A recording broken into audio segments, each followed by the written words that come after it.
0702. Asanya Mosaka. Lines are always open. On 011 883 0702.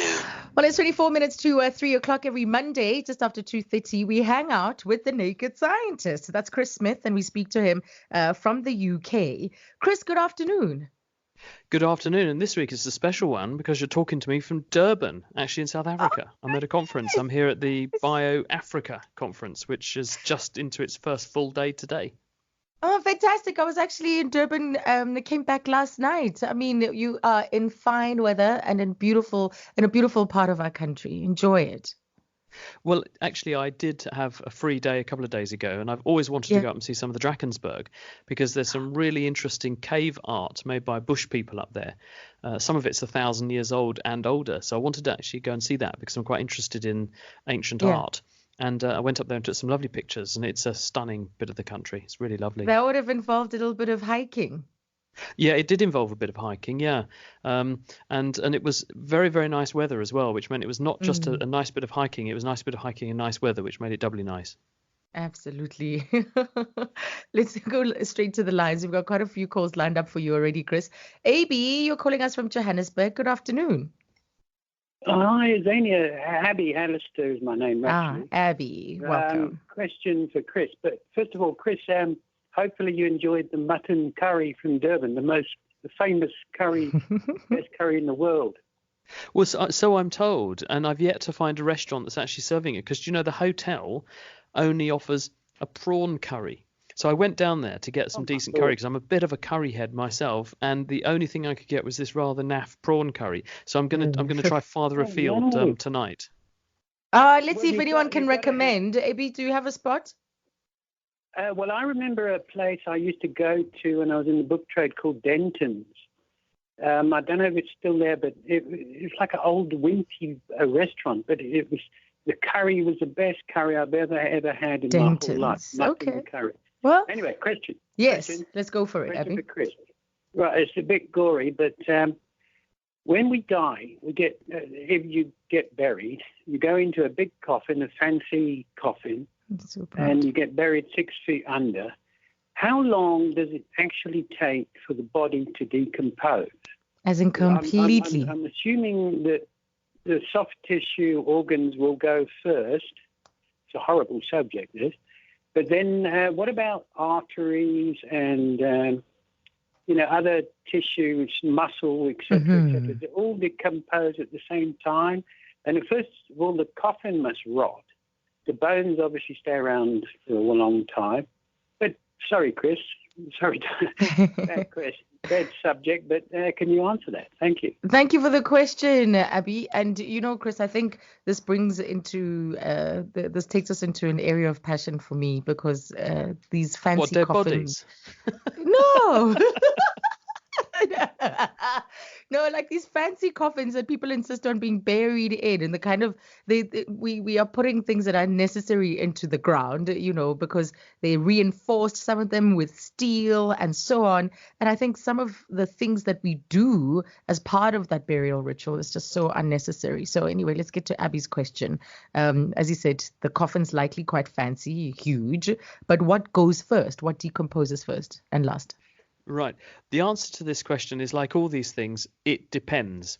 And it depends chiefly on the soil type. Now, the reason I'm saying this is if you get buried in a bog, we have, for instance, some wonderful specimens of people who are 5,000 years old who were pushed often in what we think were rituals and sacrifices into bogs. And they sank, and those individuals have been beautifully preserved ever since because the bog water is very anoxic, very low in oxygen, and as a result the kinds of microbes that break down tissue don't thrive very well, and the bodies are beautifully preserved. So the environment in which you are buried is a really powerful determinant of how quickly your body breaks down.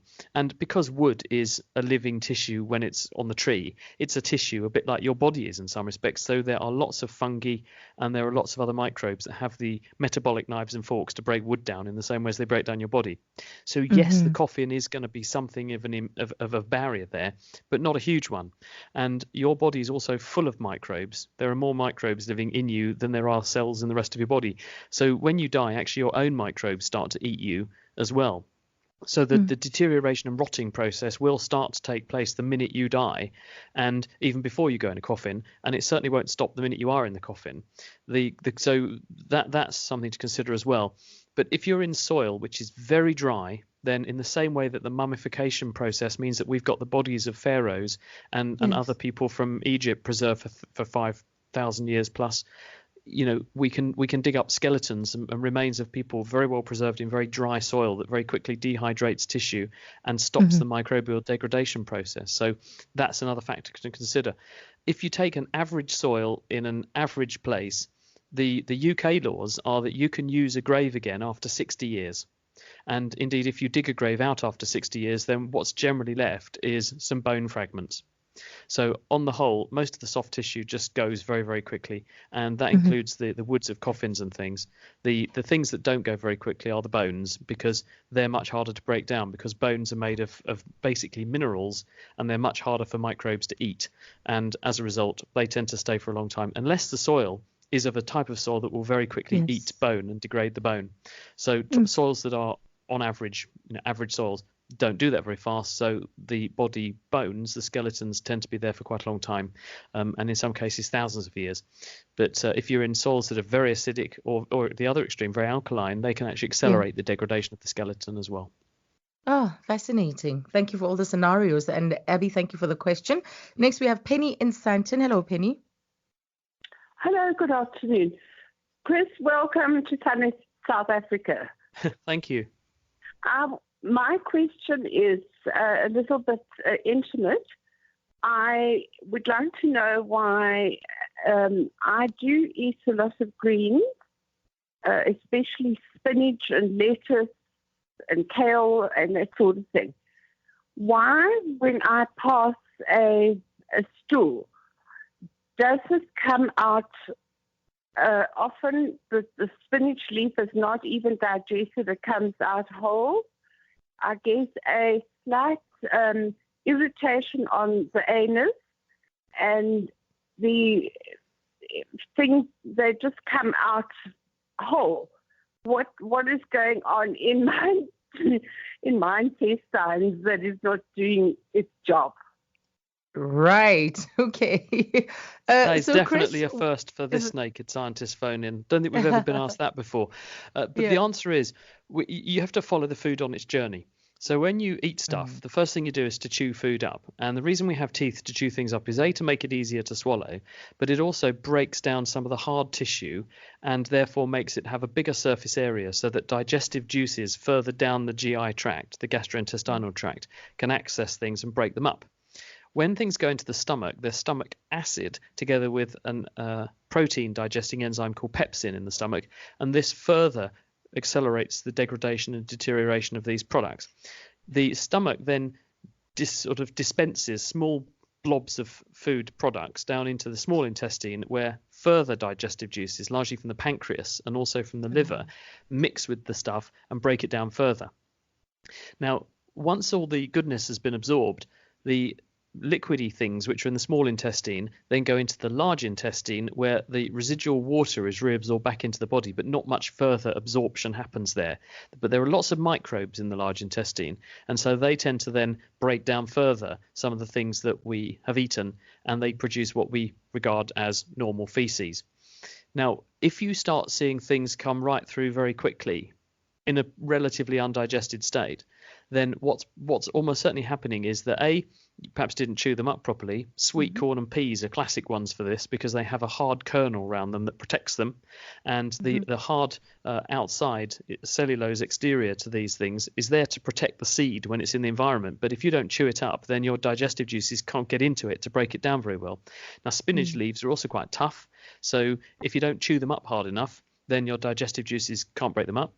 your digestive juices also can't break down cellulose, which is soluble fiber. It's what we call roughage in food. Yes. And Yes. roughage is good because it binds a lot of water. So when it goes into your big intestine, it holds onto some of the water that's there, and that keeps things soft so that they're easy to pass. So roughage is really good. But perhaps what's happening to get these things going right the way through is that perhaps because there's so much roughage going through, because these things are very rich in fiber, they might be accelerating the transit time so much that the stuff comes through without the digestive juices having much chance to work on it, and that might be why you're seeing it come through.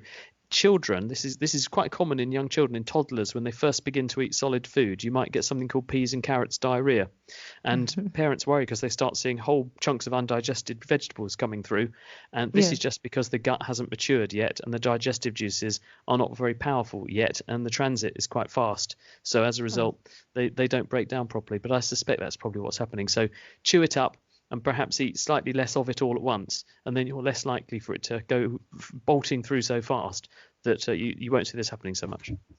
Right. On that note, let's take a quick break, Chris, and we come back to more of the calls after this. 702 You can call us. on 011 883 0702. We're back with Chris Smith, the Naked Scientist, and let's go to the lines because so many of them are lined up. Let's squeeze in as much as we can. William in Pretoria. Hi, William. Hi, my question is about these guys that find water before they drill. Yeah. So I moved onto a farm, and a gentleman came onto the farm with 2 wires and claimed to be detecting where the water was. And at a certain point, the wires just crossed. I wanted to know what the science behind that, or does it really work? All right, water detection. Chris, any thoughts on this? Hello, William. I think this is probably mostly bunkum. And actually, while I'm not disputing that these people are good at finding where the water is, why 2 bits of metal should suddenly change their behavior and cross over in some bizarre way where there is a patch of water underground in one particular area, I think that's absolute rubbish. And there's no physical reason why that should happen.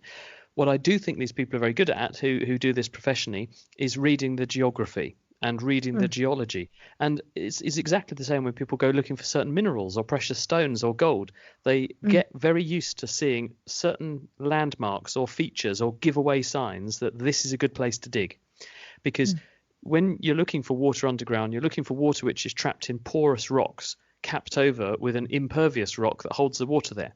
So if you punch a hole down through the impervious rock, you'll access the water which is in the porous rock, which you can then draw up. And these sorts of geological formations tend to have characteristic signs in the environment. You might see, for instance, evidence of a watercourse flowing out downhill of where you're thinking of drilling, or you might see evidence of trees and evidence that there's more water making it up through the ground, so it's greener in that particular area. So there are lots of giveaways. I think the business with the wires is probably just there like a circus act to impress you, but doesn't have any kind of scientific basis that I can fathom. Right. William, did it prove to be true? Was there water there? Yeah, no, I didn't drill at a specific point, but I saw the wires cross, and I was thrown back. Yes, you're like, what magic is this? Yeah. Okay, there's the explanation. William, thank you very much for the call. Let's go to Nsigi in Johannesburg. Hello, Nsigi. Yes, good afternoon. So I want to know from the naked scientist, stem cell an answer to retinal pigmentosa? And the second question, what are clinical trials? I understand that maybe next year the possibility that in South Africa, people with retinal pigmentosa will going on trials. So what are clinical trials? Thank you. All right. That's Nsigi being very brief, wanting to know if stem cells can help with retina pigmentosa and the kind of clinical trials going on at the moment. Chris? Yeah, the condition being referred to is retinitis pigmentosa. And this is an inherited condition. And people who suffer with this suffer progressive loss of vision. And it is because the retinal pigment epithelium, which is a layer of tissue at the back of the eye, which is pigmented, hence the name, and does an important job when you're out and about during the daytime of soaking up stray light that goes into the eye so it doesn't ricochet around like a bullet round a cave and blur your vision. It also has a very important job to do cleaning up the debris and waste products from the retina to keep the back of the eye clean. And if this layer of tissue misfunctions or stops working properly, then you can end up with the retina deteriorating and you lose the photoreceptors, which are the rods and the cones that convert light waves into essentially brain waves so you can see. Now, one way that people are trying to change things is that one is to do gene therapy, and there are various ways to get genes into an unhealthy retina to replace the genes that are not working in people who have retinitis pigmentosa. The other is that people are now making repair patches for the back of the eye, and there's a group of researchers at Moorfields Eye Hospital in London who are doing trials on this very thing at the moment, and I've seen some of the data and it's very promising. And they have made a repair patch where they use stem cells to grow a new patch of healthy retinal pigment epithelium, and they have a special way of inserting this under the retina and implanting the tissue, and it then takes, rather like a sticking plaster being patched over an injured patch of tissue, it takes the cells proliferate and they then adopt the function of the damaged or lost retinal pigment epithelium that should have been there, and therefore they start to clean up the back of the eye and you can prevent the disease progressing. And this appears to also be effective as well in people who have undergone this so far. So this is a good idea and is very exciting.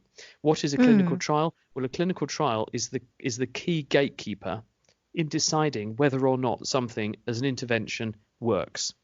And we have what are called phase 1, phase 2 and phase 3 clinical trials, and they become more involved, more costly and bigger with each of those phases. The first phase 1 clinical trials, they don't seek to look at whether something really works. What they seek to do is to make sure it doesn't do any harm, because the worst thing we can do for a patient who's already unwell is to give them something that makes them worse. So the first trial that people do is a safety trial. If we're comfortable that the therapy has some kind of or has a good safety profile, the next stage in phase 2 is a relatively small trial where you give people who have the condition that you're seeking to remedy the treatment, and you look to see if there's any evidence that it is making them better. And if this looks successful, you can then go to a phase 3 trial, and this is a much bigger trial with much more in the way of patients, and it should also be what we call a placebo control trial in many cases, where you compare people who have the condition given a placebo plus whatever the gold standard treatment is or the new treatment, and you then compare the outcomes, and neither the patient nor the doctor should know what's being done, because then there can be no bias. And that's phase 3. And then once you get a drug onto the market, you then go into what are called post clinical trials, post marketing analysis, and you follow up and see if there are any further trends emerging about safety, side effects, and so on. And so with some trials, it's not possible to blind them. For instance, if you're doing a heart transplant, you can't really do a placebo heart transplant on someone. They know they're getting a heart transplant, so you basically have to do that. But you would have other ways of powering your trial to make sure that you were making objective measures in an unbiased way, to make sure that basically what you're trying to do really works and is worth going to the effort of doing. It's not making people worse. Right. Let's go to Mpo calling from Brooklyn. Good afternoon, Mpo. Hi, let me just go straight to the point. Yeah. I think there might be a reason for this. In offices that I work at, you find out mostly where there's white people, the aircons will be blown to like the coldest point. And with us African people, our skin, it's not that. I don't know. Is there an explanation to that? And again, I have another question regarding our nose shapes. Africans' nose and European nose, the way they're shaped. Is there a scientific explanation to that? So nose shapes, and you're saying our tolerance for cold temperatures from the aircon is different. Why is that? It's not just race that finds these things differ. It's also sex, because on the whole, women tend to favour a higher working temperature in an office than men do. People have actually done studies now, because we realise that a lot of the data that are out there on the ideal conditions to have for your office or your workplace, they were all based on measurements made in the 1960s when offices were chiefly full of men. And so when women come to work, women tend to have a different stature to men, so they've got a different surface area to volume ratio, so they lose heat at a different rate to men. Women also dress differently to men, and therefore, not surprisingly, they favour potentially different temperatures to men. And we've found now that on average women prefer the temperature to be a couple of degrees warmer, men prefer the temperature to be on average a couple of degrees cooler. So that's the first thing. In terms of the way we all look, we are all looking the way we look because we're the product of evolution. And evolution selects for an organism to have a structure and a function which is ideally matched for the environment and the challenges that that environment throws at that individual. For instance, a person who has white skin because they've lost the ability to have black skin. When humans first appeared on Earth, our ancestors would have been hairy and they would have had pink skin under their hair. As they lost their body hair, they evolved to have darker, more pigmented skin because living in and early human ancestors all evolved in Africa. Those individuals would have suffered very high radiation exposure from the sun. This would have led to a reduction in the amount of folic acid because folic acid is degraded by ultraviolet rays hitting the skin. Folic acid is really important for the growth of cells in the body.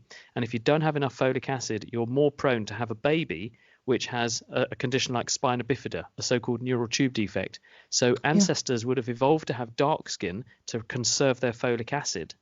Then when they moved out of Africa, because about 60,000 years ago or so, we think, is when the major exoduses began to happen out of Africa and people began to populate high latitudes. They would have got up into Europe. And apart from this summer, when we've had ridiculous weather, the sun doesn't shine very much. Certainly doesn't shine very much on Cambridge. And as a result, people with very dark skin would have then found that they didn't have a problem with folic acid anymore, but they sure as hell had a problem now with vitamin D. Because you make vitamin D when the ultraviolet rays in the sun hit the skin. And if you don't have enough vitamin D, you can't soak up enough calcium from your diet to make your bones strong. So people then evolved to have lighter skin, and that enabled them to capture more ultraviolet rays from the sun and make more vitamin D, and they didn't have to worry about the folic acid. So that's an example of skin color, but then there's also the other things about, shape and size. So exactly the same way, we are being selected by evolution to have a shape, a form, a color, a stature that best suits the environment in which we operate. And that's true anywhere on Earth. Yes. Oh, there's still so many more questions we couldn't get to, Chris, but we're out of time, sadly. We'll do this again on Monday, give everybody another opportunity, of course, to ask their questions to you. Enjoy Durban. Thank you. Thanks, everyone. See you soon. And, of course, any recommendations for mutton curry where I can get a good one, please send me a tweet to @NakedScientist or email chris@thenakedscientist.com and I will pay them a visit and I'll report back on Monday what it was like. Give us a review. Absolutely. Yeah. Thank you, Chris. Pleasure.